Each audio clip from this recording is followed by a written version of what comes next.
कई दशकों के अनुभव के बाद स्थिर सरकार का महत्व क्या होता है, राजनीतिक स्थिरता का महत्व क्या होता है, पॉलिटिकल स्टेबिलिटी दुनिया में किस प्रकार की ताकत दिखा सकती है, नीतियों में कैसा सामर्थ्य होता है, उन नीतियों पर विश्व का कैसे भरोसा बनता है, ये भारत ने दिखाया है और दुनिया भी इसे समझ रही है। और हम जब राजनीतिक स्थिरता हो, नीतियों में गतिशीलता हो, निर्णयों में तेजी हो, सर्वव्यापकता हो, सर्वसमावेशकता हो, तो विकास के लिए हर कोई भागीदार बनता है। हमने सबका साथ सबका विकास का मंत्र लेकर के हम चले थे, लेकिन देखते ही देखते देशवासियों ने सबका विश्वास और सबका प्रयास से उसमें और रंग भर दिए हैं। और इसलिए हमने देखा है हमारी सामूहिक शक्ति को, हमारे सामूहिक सामर्थ्य को हमने देखा है। आजादी का अमृत महोत्सव जिस प्रकार से बनाया गया, जिस प्रकार से हर जिले में 75 अमृत सरोवर बनाने का अभियान चल रहा है, गांव गांव के लोग जुड़ रहे हैं, कार सेवा कर रहे हैं, अपने प्रयत्नों से अपने गांव में जल संरक्षण के लिए बड़ा अभियान चला रहे हैं।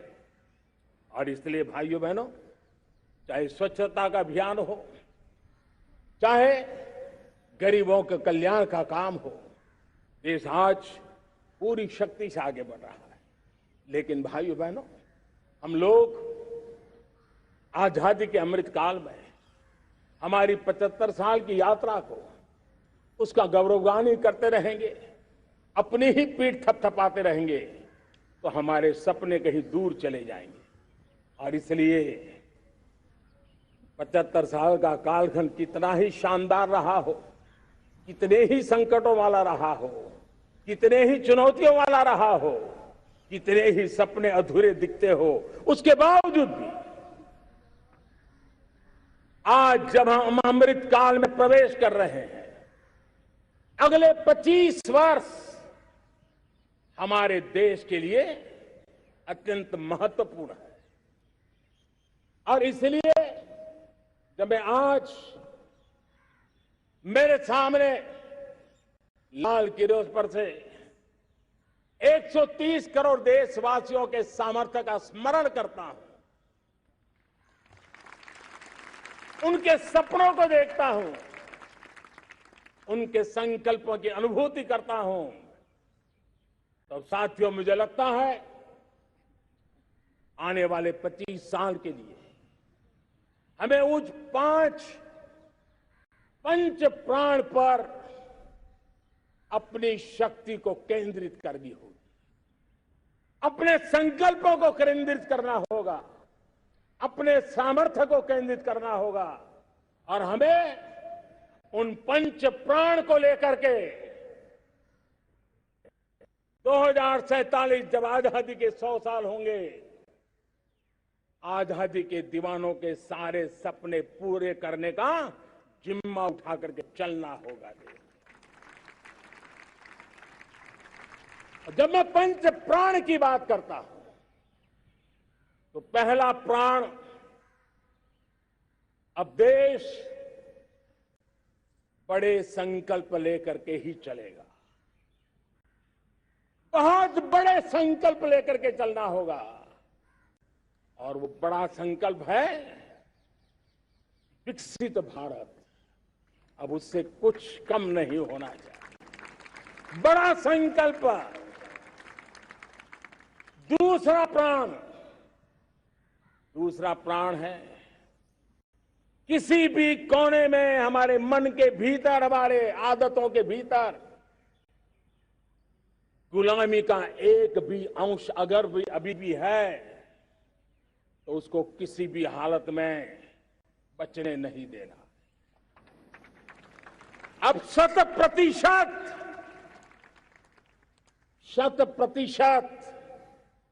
सैकड़ों साल की गुलामी ने जहां हमें जकड़ कर रखा है, हमारे मनोभाव को बांध करके रखा हुआ है, हमारी सोच में विकृतियां पैदा करके रखी है, हमें गुलामी की छोटी चीज भी कहीं नजर आती है, हमारे भीतर नजर आती है, हमारे आसपास नजर आती है, हमें उससे मुक्ति पानी ही होगी।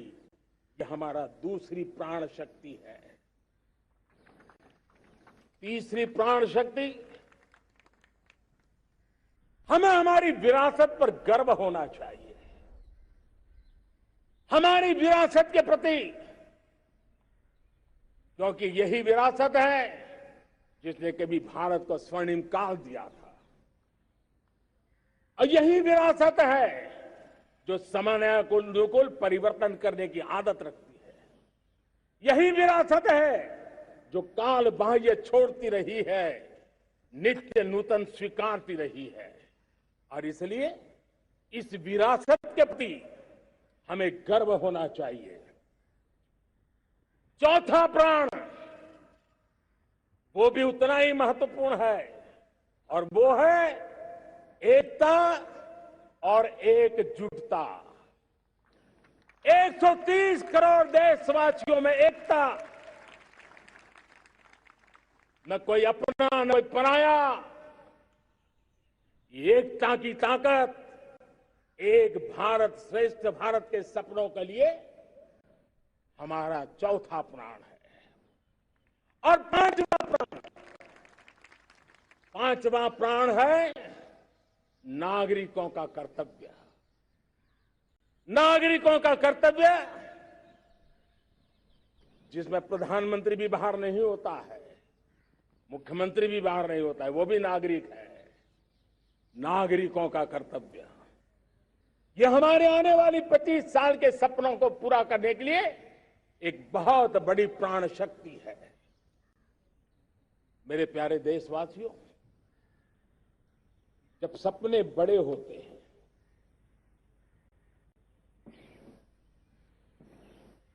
जब संकल्प बड़े होते हैं, तो पुरुषार्थ भी बहुत बड़ा होता है, शक्ति भी बहुत बड़ी मात्रा में जुट जाती है। अब कोई कल्पना कर सकता है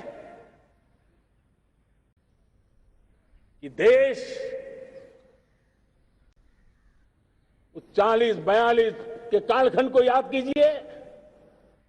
देश उठ खड़ा हुआ था,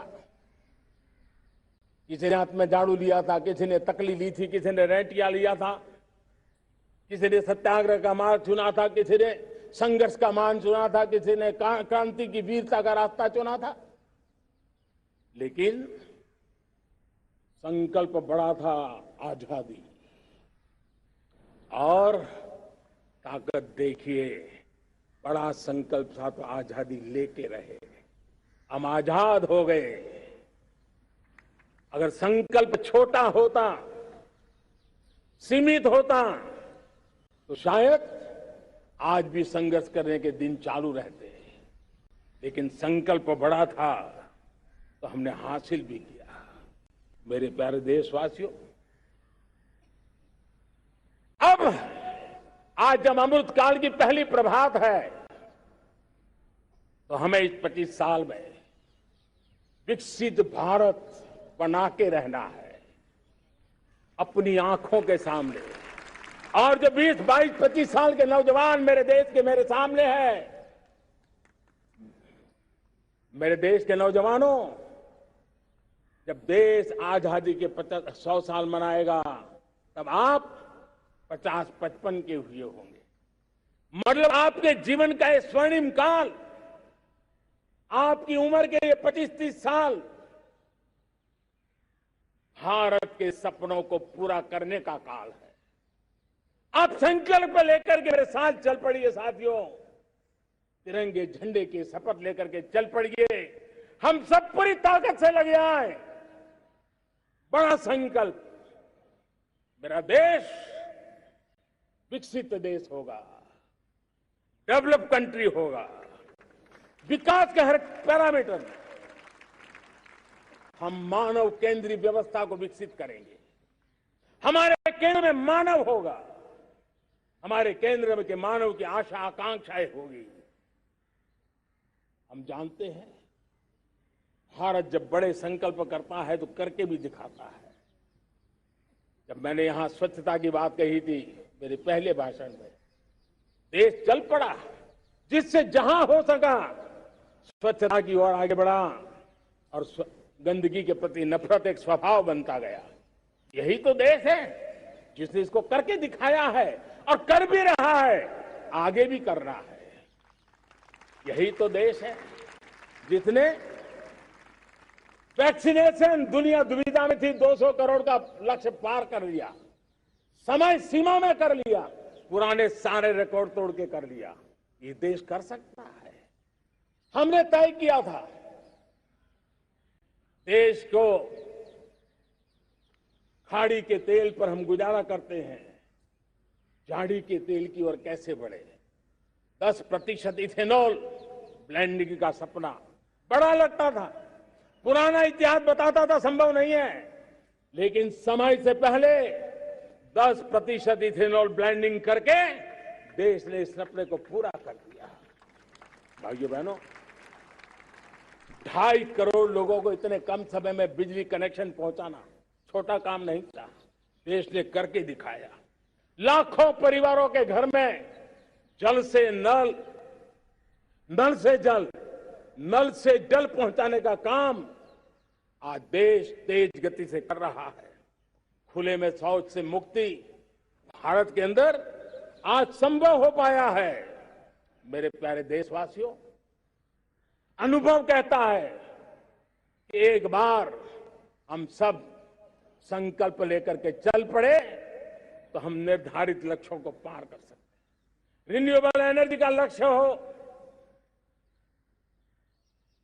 देश में नए मेडिकल कॉलेज बनाने का इरादा हो, डॉक्टरों की तैयारी करवानी हो, हर क्षेत्र में पहले से गति बहुत बड़ी है। और इसलिए मैं कहता हूं, अब आने वाले 25 साल बड़े संकल्प के हो।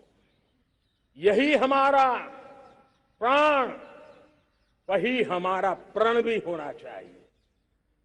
दूसरी बात मैंने कही है, उस प्राण शक्ति की मैंने चर्चा की है कि गुलामी की मानसिकता। देश की सोचिए भाइयों, कब तक दुनिया हमें सर्टिफिकेट बांटती रहेगी? कब तक दुनिया के सर्टिफिकेट पर हम गुजारा करेंगे? क्या हम अपने मानक नहीं बनाएंगे? क्या 130 करोड़ का देश अपने मानकों को पार करने के लिए पुरुषार्थ नहीं कर सकता है? हमें किसी भी हालत में औरों के जैसा दिखने की कोशिश करने की जरूरत नहीं है। हम जैसे हैं वैसे, लेकिन सामर्थ्य के साथ खड़े होंगे, ये हमारा मिजाज होना चाहिए। हमें गुलामी से मुक्ति चाहिए। हमारे मन के भीतर दूर दूर के नीचे भी गुलामी का तत्व नहीं बच रहना चाहिए। और मैं आशा देखता हूं, जिस प्रकार से नई राष्ट्रीय शिक्षा नीति बनी है, जिस मंथन के साथ बनी है, कोटि कोटि लोगों के विचार प्रवाह को संकलित करते हुए बनी है, और भारत की धरती की जमीन से जुड़ी हुई शिक्षा नीति बनी। रसकस हमारी धरती के मिले हैं। हमने जो कौशल्य पर बल दिया है, ये एक ऐसा सामर्थ्य है जो हमें गुलामी से मुक्ति की ताकत देगा। हमने देखा है, कभी कभी तो हमारी टैलेंट भाषा के बंधनों में बन जाती है। ये गुलामी की मानसिकता का परिणाम है। हमें हमारे देश की हर भाषा पे गर्व होना चाहिए। वो हमें भाषा आती हो या ना आती हो, लेकिन मेरे देश की भाषा है, मेरे पूर्वजों ने दुनिया को दी हुई ये भेंट सौगात है, हमें गर्व होना चाहिए।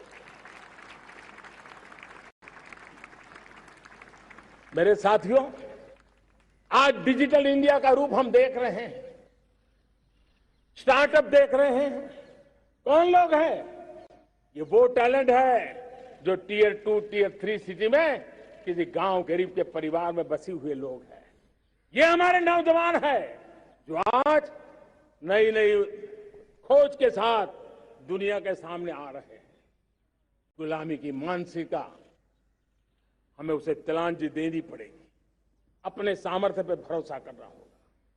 दूसरी एक बात जो मैंने कही, तीसरी मेरी प्राण शक्ति की बात है, वो है हमारी विरासत पर हमें गर्व होना चाहिए। जब हम अपनी धरती से जुड़ेंगे, जब हम अपनी धरती से जुड़ेंगे, तभी तो ऊंचा उड़ेंगे।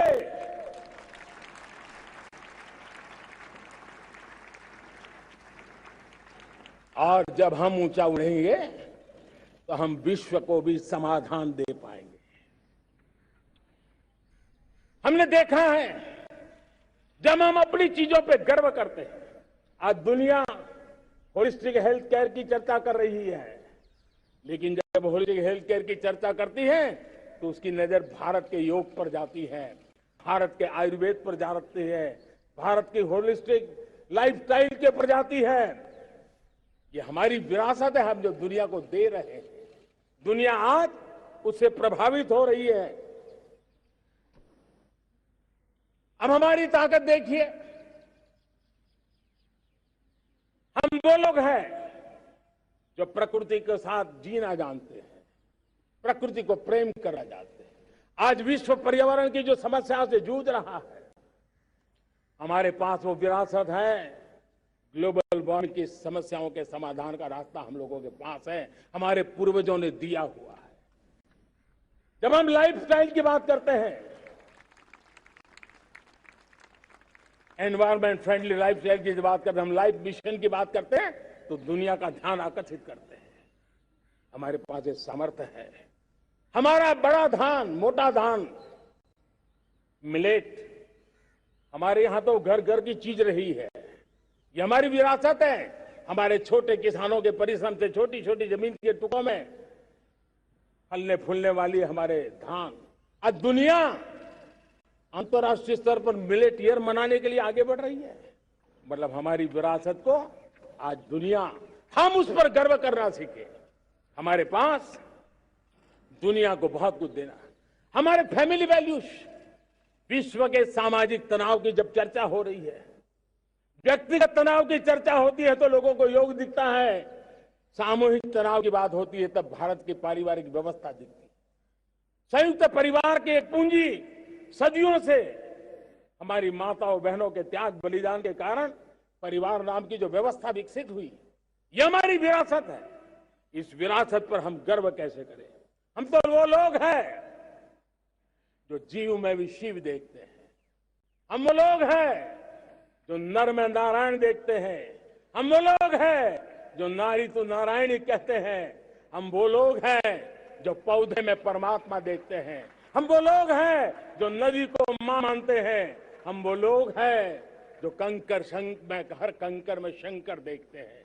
यह हमारा सामर्थ्य है। हर नदी में मां का रूप देखते हैं। पर्यावरण की इतनी व्यापकता, विशालता, ये हमारा गौरव। हम विश्व के सामने जब खुद गर्व करेंगे तो दुनिया करेगी।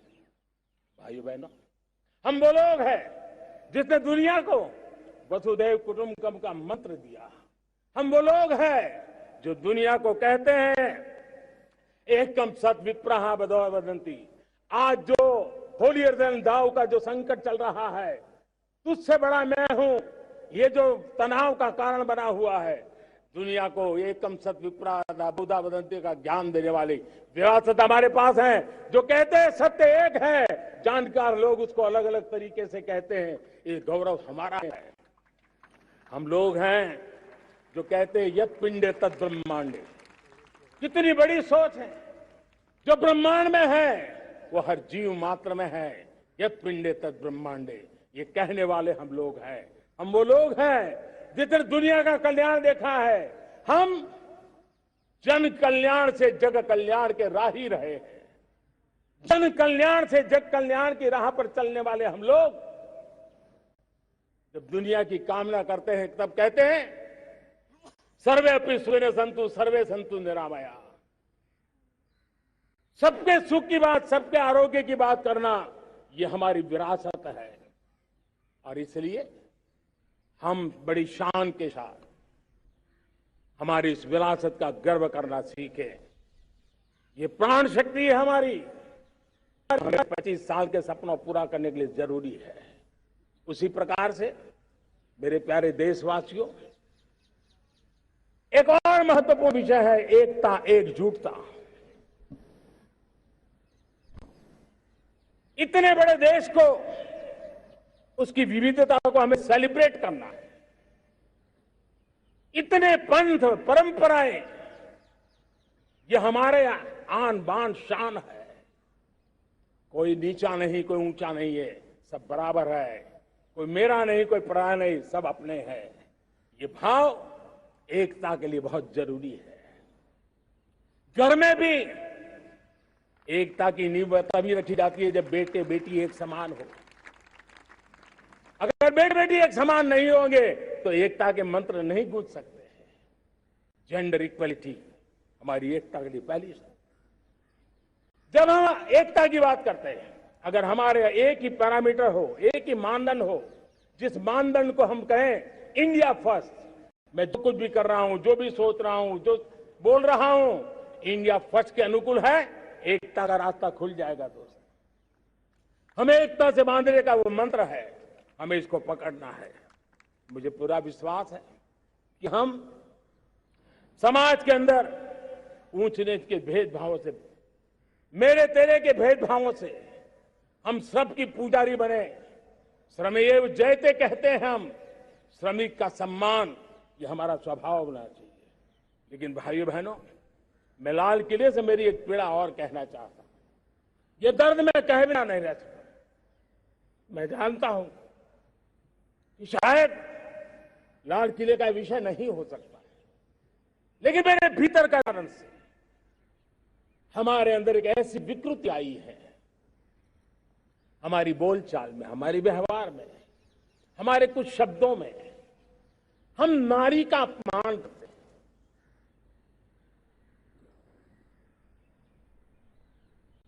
क्या हम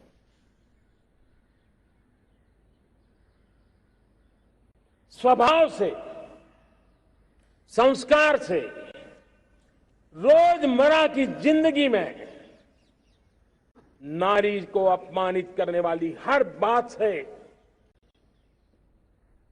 मुक्ति का संकल्प ले सकते हैं?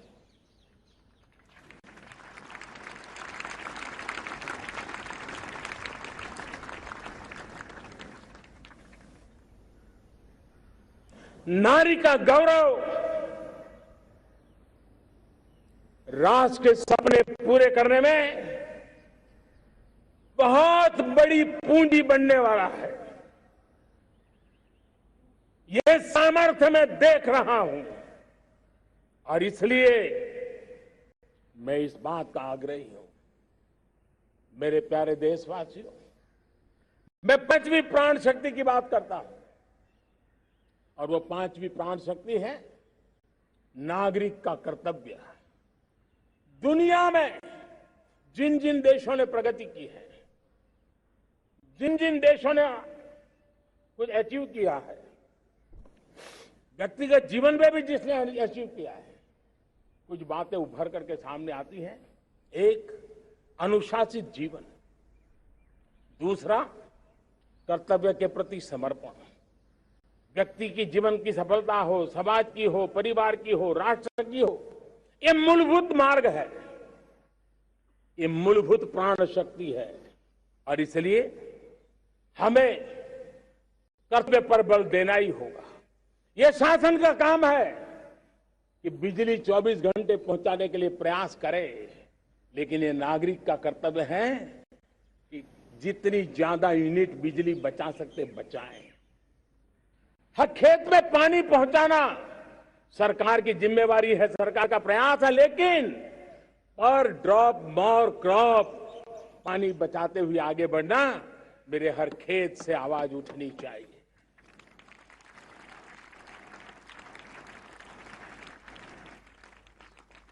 केमिकल मुक्त खेती, ऑर्गेनिक फार्मिंग, प्राकृतिक खेती, ये हमारा कर्तव्य है। साथियों, चाहे पुलिस हो या पीपल हो, शासक हो या प्रशासक हो, ये नागरिक कर्तव्य से कोई अछूता नहीं हो सकता। हर कोई अगर नागरिक के कर्तव्यों को निभाएगा तो मुझे विश्वास है कि हम इच्छित लक्ष्य को प्राप्त करने में समय से पहले सिद्धि प्राप्त कर सकते हैं।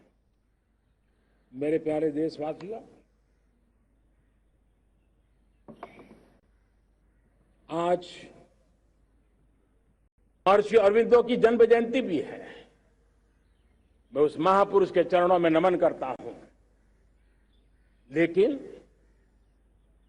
हमें उस महापुरुष को याद करना होगा जिन्होंने कहा था, स्वदेशी से स्वराज, स्वराज से सुराज। ये उनका मंत्र है। हम सबको सोचना होगा कि हम कब तक दुनिया के और लोगों पर निर्भर रहेंगे। क्या हमारे देश का अन्न की आवश्यकता हो, हम आउटसोर्स कर सकते हैं क्या? जब देश ने तय कर लिया कि हमारा पेट हम खुद भरेंगे, देश ने करके दिखाया कि नहीं दिखाया? एक बार संकल्प लेते हैं तो होता है दोस्त। और इसलिए आत्मनिर्भर भारत ये हर नागरिक का, हर सरकार का, समाज की हर इकाई का ये दायित्व बन जाता है। ये आत्मनिर्भर भारत ये सरकारी एजेंडा, सरकारी कार्यक्रम नहीं है। ये समाज का जन आंदोलन है जिसे हमें आगे बढ़ाना है। मेरे साथियों, आज जब ये बात हमने सुनी, आजादी के 75 साल के बाद जिस आवाज को सुनने के लिए हमारे कान तरस रहे थे, 75 साल के बाद वो आवाज सुनाई दी है। 75 साल के बाद लाल किले से तिरंगे को सलामी देने का काम पहली बार मेड इन इंडिया तोप ने किया है। कौन हिंदुस्तानी होगा जिसको ये बात, एक आवाज उसे नई प्रेरणा, ताकत नहीं दी? और इसलिए मेरे प्यारे भाई बहनों, मैं आज मेरे देश के सेना के जवानों का हृदय से अभिनंदन करना चाहता हूं। मेरी आत्मनिर्भर की बात को संगठित स्वरूप में, साहस के स्वरूप में मेरी सेना के जवानों ने, सेना नायकों ने जिस जिम्मेवारी के साथ कंधे पे उठाया है, मैं उनको जितनी सैल्यूट करूं उतनी कम है दोस्त। उनको आज मैं सलाम करता हूं, क्योंकि सेना का जवान मौत को मुट्ठी में लेकर के चलता है। मौत और जिंदगी के बीच में कोई फासला ही नहीं होता है, और तब बीच में वो डट करके खड़ा होता है। और वो मेरा सेना का जवान तय करे कि हम 300 ऐसी चीजों अब लिस्ट करते हैं जो हम विदेश से नहीं लाएंगे, हमारे देश की। ये संकल्प छोटा नहीं है। मुझे इस संकल्प में भारत के आत्मनिर्भर भारत के उज्जवल भविष्य के वो बीज मैं देख रहा हूं जो इस सपने को वटवृक्ष में परिवर्तित करने वाले हैं। सैल्यूट, सैल्यूट मेरे सेना के अधिकारियों को, सैल्यूट।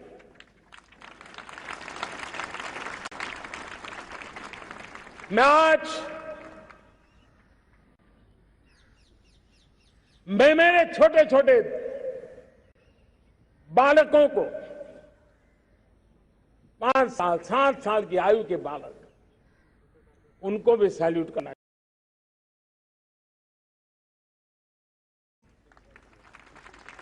उनको भी सलाम करना चाहता हूं। जब देश के सामने चेतना जगी,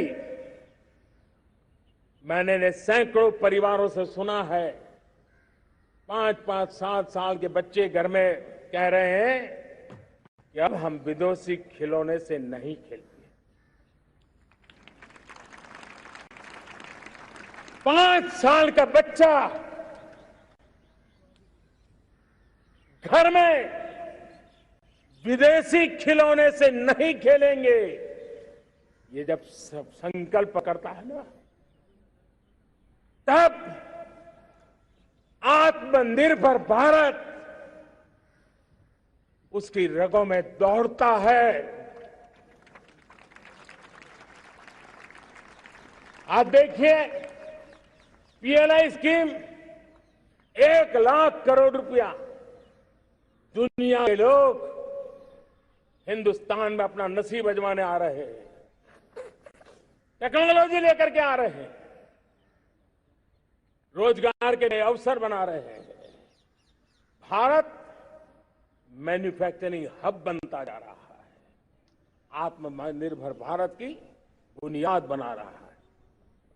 आज इलेक्ट्रॉनिक गुड्स मैन्युफैक्चरिंग हो, मोबाइल फोन का मैन्युफैक्चरिंग हो, आज देश बहुत तेजी से प्रगति कर रहा है। जब हमारा ब्रह्मोस दुनिया में जाता है, कौन हिंदुस्तानी होगा जिसका मन आसमान को न छूता होगा। दोस्तों, आज हमारी मेट्रो कोचेज, हमारी वंदे भारत ट्रेन विश्व के लिए आकर्षण बन रहा है। मेरे प्यारे देशवासियों, हमें आत्मनिर्भर बनना है हमारे एनर्जी सेक्टर में। हम कब तक एनर्जी के सेक्टर में किसी और पर डिपेंडेंट रहेंगे? और हमें सोलार का क्षेत्र हो, विंड एनर्जी का क्षेत्र हो, रिन्यूएबल के और भी जो रास्ते हो, मिशन हाइड्रोजन हो, बायोफ्यूल की कोशिश हो, इलेक्ट्रिक व्हीकल पर जाने की बात हो, हमें आत्मनिर्भर बन करके इन व्यवस्थाओं को आगे बढ़ाना होगा। मेरे प्यारे देशवासियों, आज प्राकृतिक खेती भी आत्मनिर्भर का एक मार्ग है। फर्टिलाइजर से जितनी ज्यादा मुक्ति, आज देश में नैनो फर्टिलाइजर के कारखाने की नई आशा लेकर के आए हैं। लेकिन प्राकृतिक खेती, केमिकल फ्री खेती आत्मनिर्भर को ताकत दे सकती है। आज देश में रोजगार के क्षेत्र में ग्रीन जॉब के नए नए क्षेत्र बहुत तेजी से खुल रहे हैं। भारत ने नीतियों के द्वारा स्पेस को खोल दिया है। ड्रोन की बहुत दुनिया में सबसे प्रगतिशील पॉलिसी लेकर के आए हैं। हमने देश के नौजवानों के लिए नए द्वार खोल दिए हैं। मेरे प्यारे भाइयों बहनों, मैं प्राइवेट सेक्टर को भी आह्वान करता हूं, आइए हमें विश्व में छा जाना है। आत्मनिर्भर भारत का ये भी सपना है कि दुनिया को भी जो आवश्यकताएं हैं उसको पूरा करने में भारत पीछे नहीं जाएगा। हमारे लघु उद्योग हो, सूक्ष्म उद्योग हो, कुटीर उद्योग हो, जीरो डिफेक्ट जीरो इफेक्ट हमें उस करके हमें दुनिया में जाना होगा। हमें स्वदेशी पर गर्व करना होगा। मेरे प्यारे देशवासियों, हम बार बार लाल बहादुर शास्त्री जी को याद करते हैं। जय जवान जय किसान का उनका मंत्र आज भी देश के लिए प्रेरणा है। बाद में अटल बिहारी वाजपेयी जी ने जय विज्ञान कह करके उसमें एक कड़ी जोड़ दी थी और देश ने उसको प्राथमिकता दी थी। लेकिन अब अमृतकाल के लिए एक और अनिवार्यता है और वो है जय अनुसंधान। जय जय जवान जय किसान जय जय जय जय अनुसंधान, इनोवेशन। और मुझे मेरे देश की युवा पीढ़ी में भरोसा है, इनोवेशन की ताकत देखिए। आज हमारा यूपीआई, भीम, हमारा डिजिटल पेमेंट, फिनटेक की दुनिया में हमारा स्थान, आज विश्व में रियल टाइम 40% अगर डिजिटल फाइनेंशियल का ट्रांजैक्शन होता है तो मेरे देश में हो रहा है। हिंदुस्तान ने ये करके दिखाया है। मेरे प्यारे देशवासियों, अब हम 5G के दौर की ओर कदम रख रहे हैं। बहुत दूर इंतजार नहीं करना होगा, हम कदम मिलाने वाले हैं। हम ऑप्टिकल फाइबर गांव-गांव में पहुंचा रहे हैं। डिजिटल इंडिया का सपना गांव से गुजरेगा, ये मुझे पूरी पूरी जानकारी है।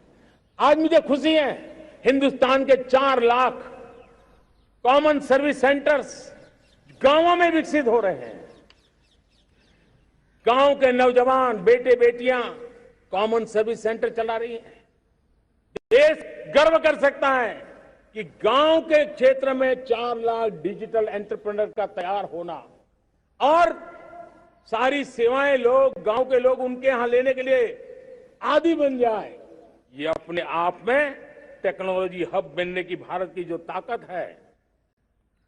मेरे प्यारे देशवासियों, ये जो डिजिटल इंडिया का मूवमेंट है, जो सेमीकंडक्टर की ओर हम कदम मार रहे हैं, 5G की ओर कदम मार रहे हैं, ऑप्टिकल फाइबर का नेटवर्क बिछा रहे हैं, ये सिर्फ आधुनिकता की पहचान ऐसा नहीं है। 3 बड़ी ताकतें इसके अंदर समाहित है। शिक्षा में आमूलचूल क्रांति, ये डिजिटल माध्यम से आने वाली है। स्वास्थ्य सेवाओं में आमूलचूल क्रांति डिजिटल से आने वाली है। कृषि जीवन में भी बहुत बड़ा बदलाव डिजिटल से आने वाला है। एक नया विश्व तैयार हो रहा है। भारत उसे आगे बढ़ाने के लिए, और मैं साफ देख रहा हूं दोस्तों, ये डेकेड मानव जात के लिए टेकेड का समय है, टेक्नोलॉजी का डेकेड है। भारत के लिए तो ये टेकेड, जिसका मन टेक्नोलॉजी से जुड़ा हुआ है, आईटी की दुनिया में भारत ने अपना एक लोहा बनवा लिया है, तो ये टेकेड का सामर्थ्य भारत के प्रयास है। हमारा अटल इनोवेशन मिशन, हमारे इंक्यूबेशन सेंटर, हमारे स्टार्टअप एक नया पूरा क्षेत्र का विकास कर रहे हैं। युवा पीढ़ी के लिए नए अवसर लेकर के आ रहे हैं। स्पेस मिशन की बात हो, हमारा डीप ओशन मिशन की बात हो, समुद्र की गहराई में जाना हो या हमें आसमान को छूना हो, ये नए क्षेत्र हैं जिसको लेकर के हम आगे बढ़ रहे हैं। मेरे प्यारे देशवासी, हम इस बात को न भूले, और भारत ने सदियों से देखा हुआ है, जैसे देश में कुछ नमूना रूप कामों की जरूरत होती है, कुछ बड़ी बड़ी ऊंचाइयों की जरूरत होती है, लेकिन साथ साथ धरातल पर मजबूती बहुत आवश्यक होती है। भारत की आर्थिक विकास की संभावनाएं धरातल की मजबूती से जुड़ी हुई है, और इसलिए हमारे छोटे किसान, उनका सामर्थ्य, हमारे छोटे उद्यमी, उनका सामर्थ्य, हमारे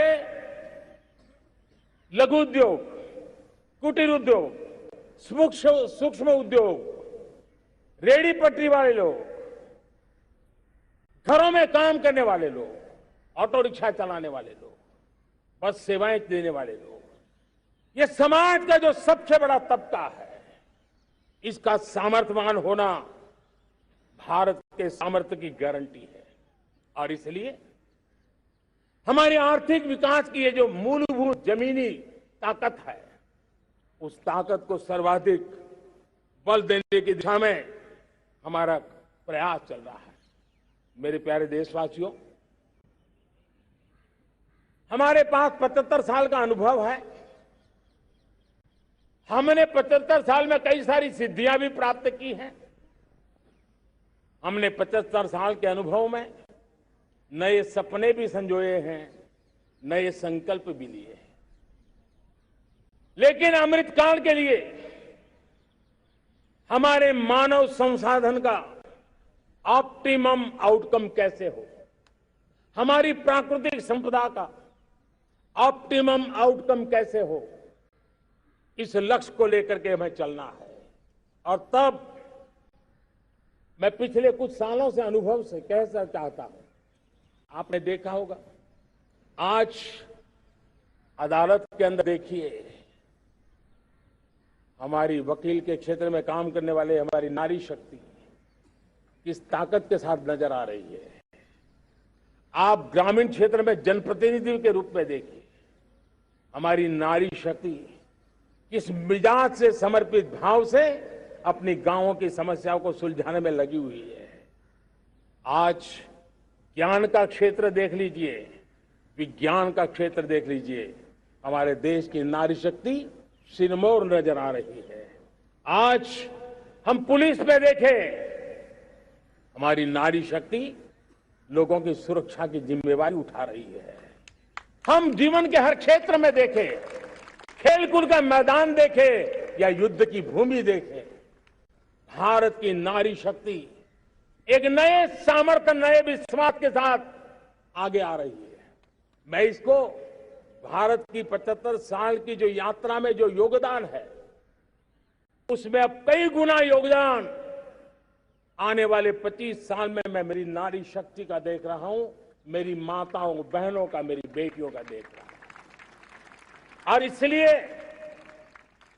ये सारे हिसाब किताब से ऊपर है, के पैरामीटर से अतिरिक्त है।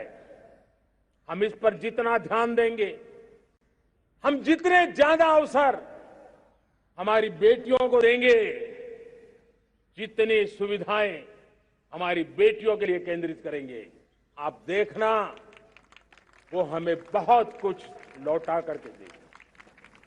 वो देश को इस ऊंचाई पर ले जाएगी। इस अमृत काल में जो सपने पूरे करने में जो मेहनत लगने वाली है, अगर हमारी नारी शक्ति की मेहनत जुड़ जाएगी, व्यापक रूप से जुड़ जाएगी, तो हमारी मेहनत कम होगी, हमारा समय सीमा भी कम हो जाएगी, हमारे सपने और तेजस्वी होंगे, और ओजस्वी होंगे, और दैदीप्यमान होंगे। और इसलिए आइए साथियों, हम जिम्मेवारियों को लेकर आगे बढ़े। मैं आज भारत के संविधान के निर्माताओं का भी धन्यवाद करना चाहता हूं कि उन्होंने जो हमें फेडरल स्ट्रक्चर दिया है, उसके स्पिरिट को बनाते हुए, उसकी भावनाओं का आदर करते हुए हम कंधे से कंधा मिला करके इस अमृत काल में चलेंगे तो सपने साकार होकर के रहेंगे।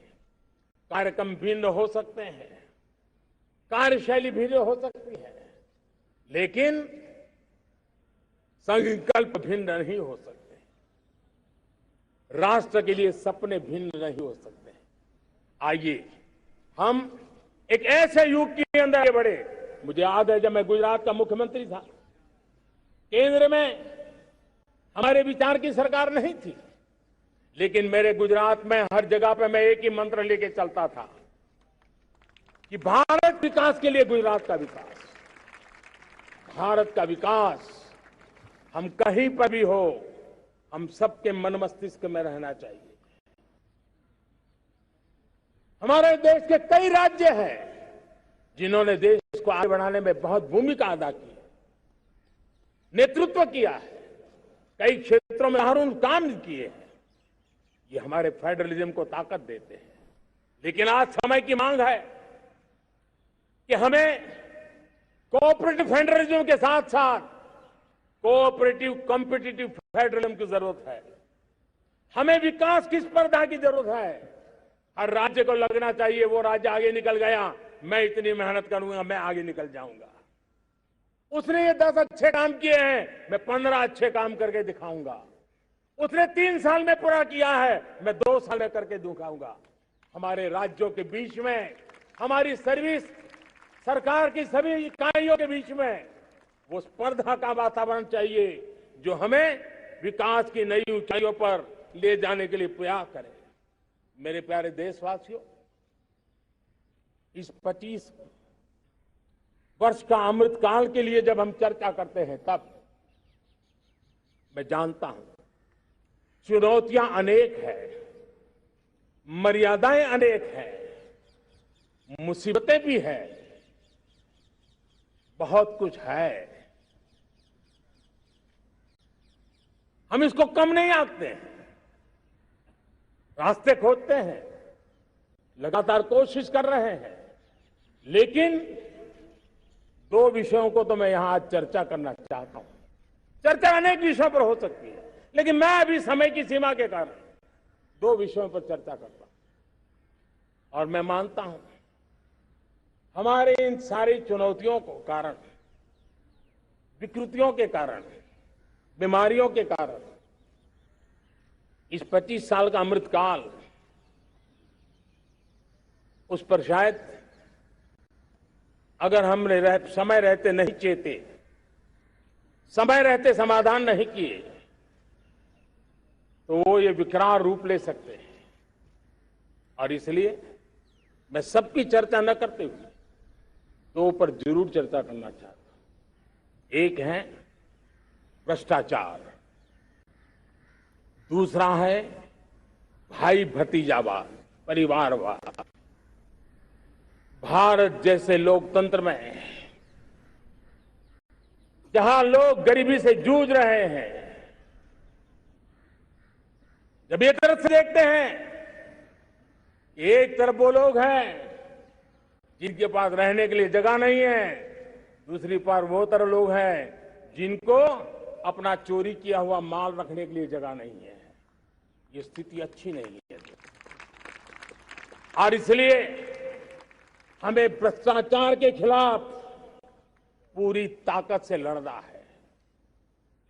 पिछले 8 वर्षों में डायरेक्ट बेनिफिट ट्रांसफर के द्वारा आधार, मोबाइल, इन सारे आधुनिक व्यवस्थाओं का उपयोग करते हुए 2 लाख करोड़ रुपए जो गलत हाथों में जाते थे,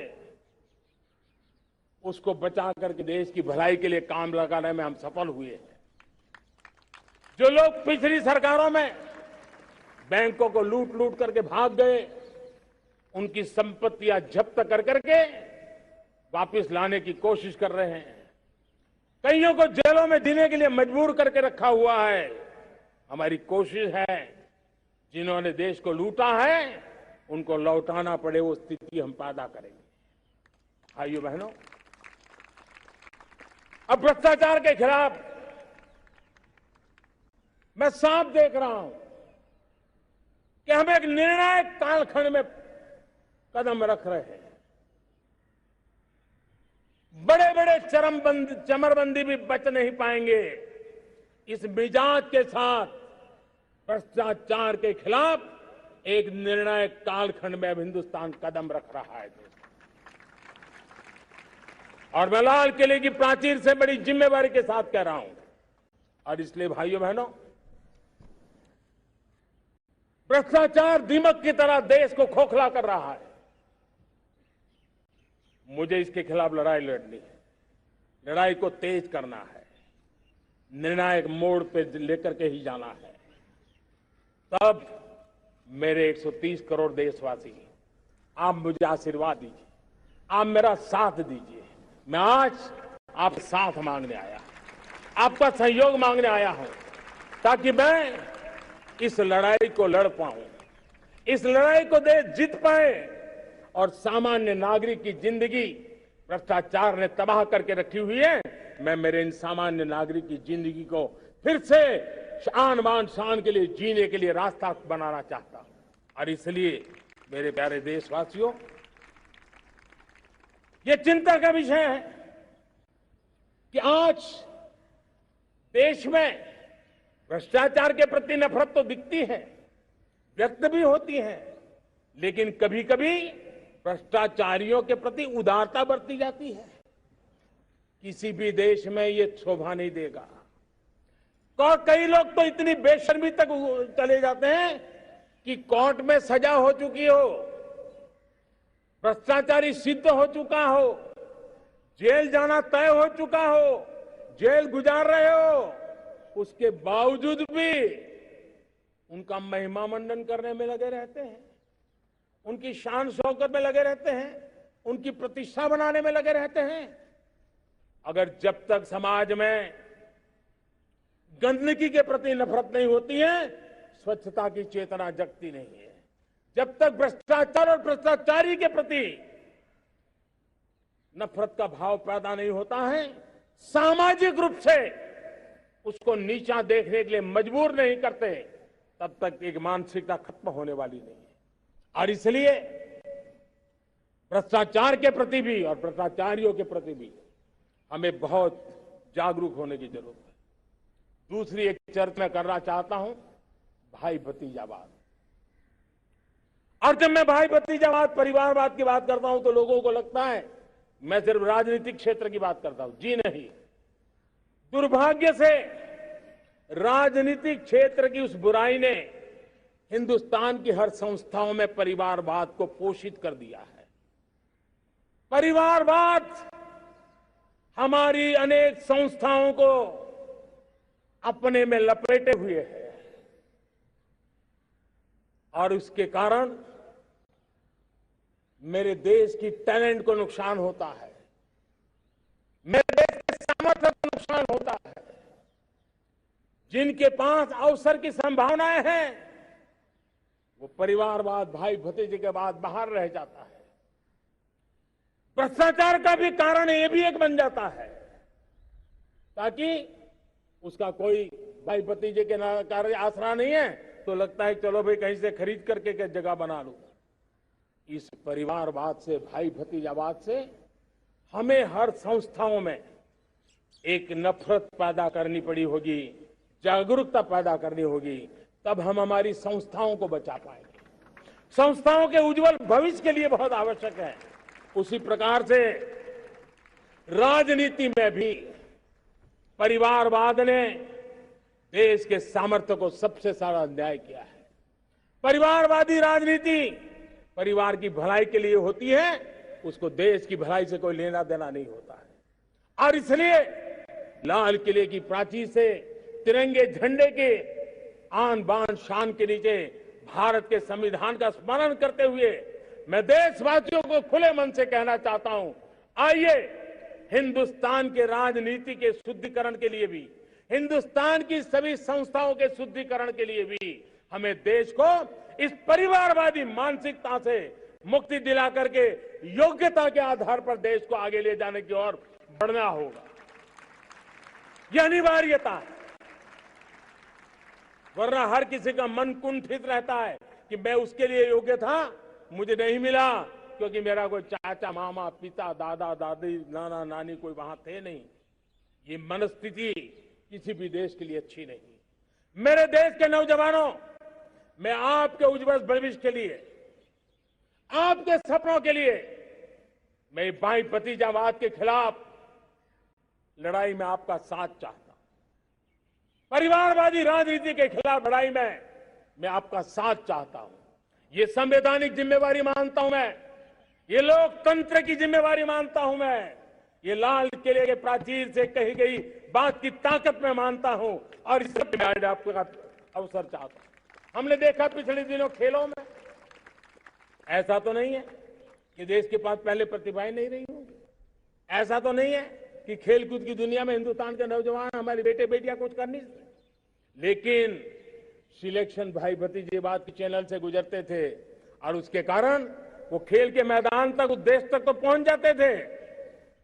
जीत हार से उन्हें लेना देना नहीं था, लेकिन जब ट्रांसपेरेंसी आई, योग्यता के आधार पर खिलाड़ियों का चयन होने लगा, पूर्ण पारदर्शिता से खेल के मैदान में सामर्थ्य का सम्मान होने लगा, आज देखिए दुनिया में खेल के मैदान में भारत का तिरंगा फहरता है, भारत का राष्ट्रगान गाया जाता है, गर्व होता है और परिवारवाद से मुक्ति होती है, भाई भतीजावाद से मुक्ति होती है, तो ये नतीजे आते हैं।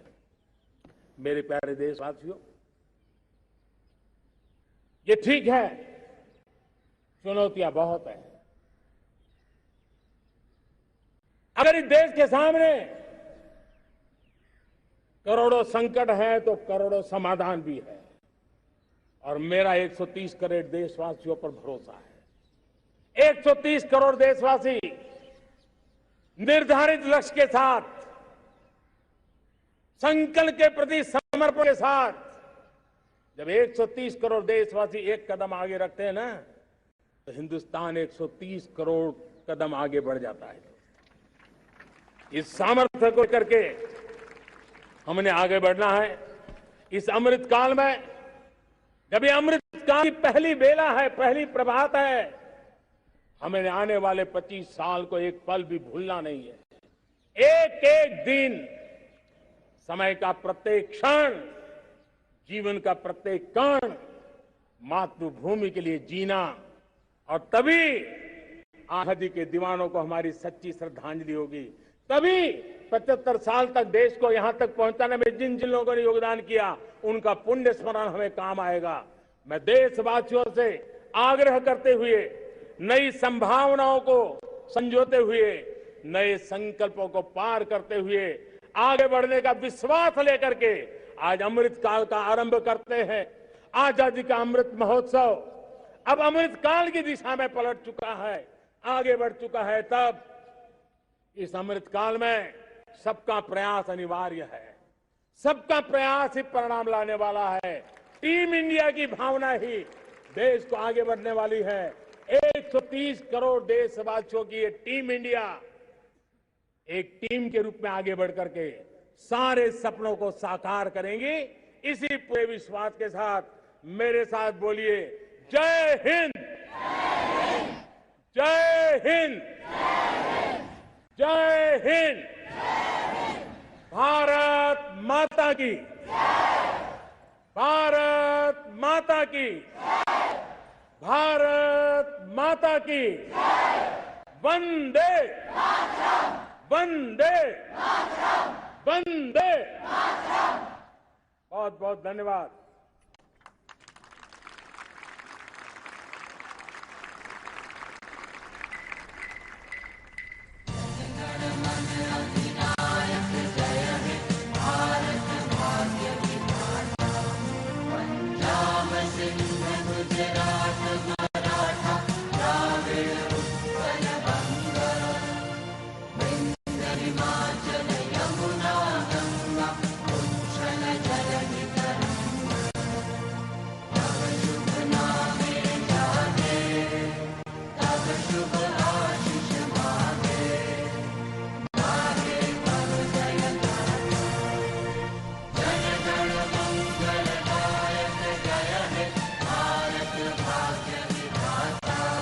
जय